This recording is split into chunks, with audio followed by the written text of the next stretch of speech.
للذین یؤلون من نسائہم تربص اربعۃ اشہر، ان کے لیے جو قسم اٹھا لیتے ہیں اپنے بیویوں کے معاملے میں کہ میں اپنی بیویوں کے قریب نہیں جاؤں گا، 4 مہینے کی مہلت ہے۔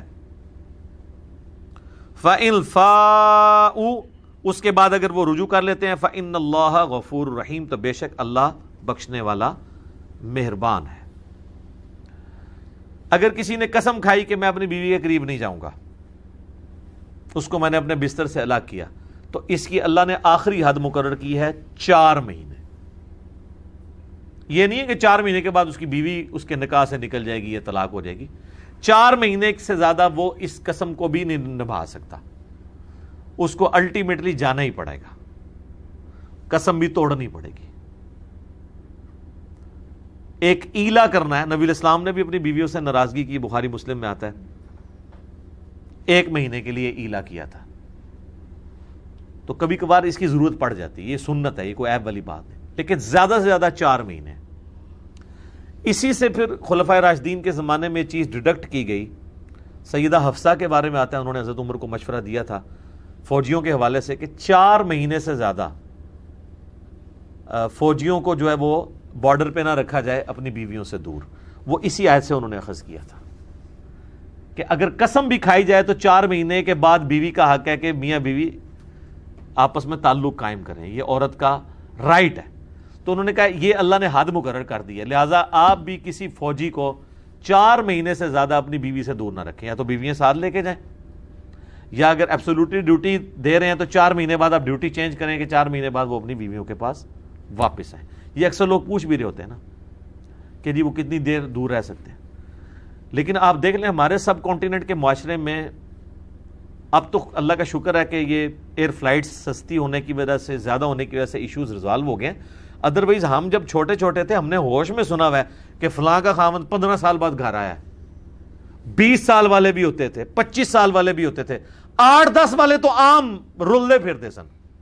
پتہ نہیں وہ کس قسم کے مسلمان تھے، ان کی بیویاں کس قسم کی تھیں، اور اب اس سے نکاح نہیں ٹوٹتا کوئی، لیکن یہ برائی کا دروازہ کھولتا ہے۔ اور اکثر آپ دیکھتے ہیں نا کہ 28-30 سال کے بعد طلاق ہو گئی ہے، بچے بھی شادی شدہ ہیں، طلاق ہو گئی ہے، اس کے پیچھے آپ ڈیپ ڈگ کریں گے اکثر یہی والی ریزن نکل آتی ہے، کوئی افیئر چل رہا ہوتا ہے یا کوئی ایسا معاملہ ہوتا ہے، اور اس میں قصوروار یہ مرد ہی ہوتے ہیں جو اپنی بیویوں کو ساتھ نہیں لے کے جاتے ہیں۔ اگر دوسرے شہر میں جاب کر رہے ہیں، ویکنڈ پہ نہیں آ سکتے، فورٹ نائٹ آ جائیں، مہینے میں آ جائیں، 2 مہینے بعد آ جائیں، 3 مہینے بعد آ جائیں، لیکن 4 مہینے میں ایک دفعہ آنا ہے۔ یہ اللہ کا حکم ہے۔ ایون قسم بھی کھا لیے تب بھی قسم توڑنی ہے، 4 مہینے کے بعد آنا ہے۔ 4 مہینے گزر گئے تو یہ نہیں ہوگا کہ طلاق ہو جائے گی، قسم توڑنی پڑے گی، ٹوٹ گئی آٹومیٹکلی، اس کا کفارہ ادا کرنا پڑے گا۔ اب یہ اللہ تعالیٰ کا حکم ہے۔ اب یہ جو لوگ اپنی بیویوں سے، میں نے دیکھا جو یہ کوئی زیادہ عمر میں پہنچ جاتے ہیں نا میاں بیوی، وہ تو 4-4 5-5 مہینے کیا سال بھی بات نہیں کرتے ہیں۔ اکثر یہ ہوتا ہے کہ ایک بیوی جو ہے وہ ایک بیٹے کے پاس ہے تو خاوند دوسرے بیٹے کے پاس رہ رہا ہے، تو اتنی پکی ان کی ناراضگیاں چل رہی ہوتی ہیں۔ اچھا یہ سب کی سب چیزیں دین سے دوری کی وجہ سے، جسے خوف خدا ہے وہ اس طرح کی حرکتیں کر سکتا ہے کہ چھوٹی چھوٹی بات لے کے بیٹھ جائے، ٹھیک ہے۔ ویسے کہتے ہیں جناب مرد تو وہ ہوتا ہے جو برداشت کرے۔ آپ نبی علیہ السلام کی آئلی زندگی پڑھ کے دیکھیں، آپ علیہ السلام کو اپنی بیویوں کی طرف سے کتنا ٹف ٹائم ملا ہے، حتیٰ کہ وہ حدیثوں پہ نہیں اللہ نے رہنے دیا۔ سورۃ العذاب آپ پڑھ نہیں سکتے، کانوں سے دھواں نکلتا ہے۔ اللہ تعالیٰ فرما رہا ہے کہ ان کو طلاق دے دو، ان کو کہو کہ اگر میرے ساتھ رہنا ہے تو اسی طرح گزارا کرنا پڑے گا، اسی زہد کی زندگی میں۔ اگر تم اللہ اس کا رسول اور آخرت چاہتی ہو تو پھر اسی طرح گزارا کرو، ادروائز انہیں مال دے کے تو چھوڑ دو۔ بخاری مسلم میں آتا ہے حضور پھر ایک بیوی کے پاس گئے ہیں کہ ہاں جی اللہ نے آفر دی ہے، پھر جا کے ان کو خیال آیا کہ یہ تو ہمارا ٹائٹل ہی چھین جائے گا، ٹھیک ہے۔ تو یہ ایک اسی چیز کو وہ جنید جمشید صاحب ڈسکس کر رہے تھے نا کہ بیویوں کے ساتھ ٹالرنس کرنی چاہیے، بیوی تو پیغمبر کی بھی ہوتی ہے، تو یہ معاملہ تو وہ غلط باتیں تو کوئی نہیں کی ہیں۔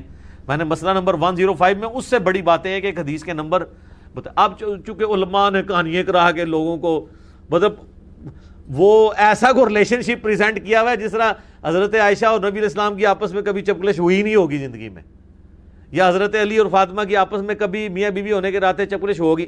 آپ کو یہی پریزنٹ کیا ہوا ہے. وہ بھی انسان ہے، کیوں نہیں ہوئی ہوگی؟ غلط امیج کریٹ کیا. اب اس غلط امیج کو بچانے کی خاطر قرآن حدیث میں پردے ڈالنے پڑتے ہیں، لیکن کتنا عرصہ ڈالیں گے آپ؟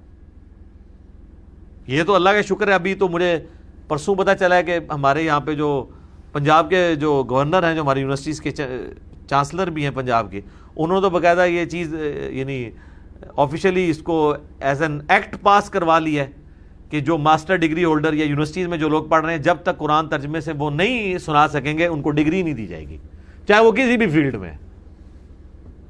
تو پھر تو یہ ساری باتیں آپ کو سیکھنی پڑیں گی نا، اب تو سیکھنی پڑیں گی. اور لوگ کئی کہہ رہے ہیں جناب یہ کتنی سخت زیادتی کر دی ہے جی انہوں نے. یار جو بندہ بیچلر ڈگری میں پہنچا ہوا ہے وہ قرآن اردو میں ترجمے کے ساتھ نہیں پڑھ سکتا، اور عربی موٹی سی نہیں سیکھ سکتا. آپ کو بہت دقیق عربی سیکھنے کی ضرورت ہی نہیں ہے.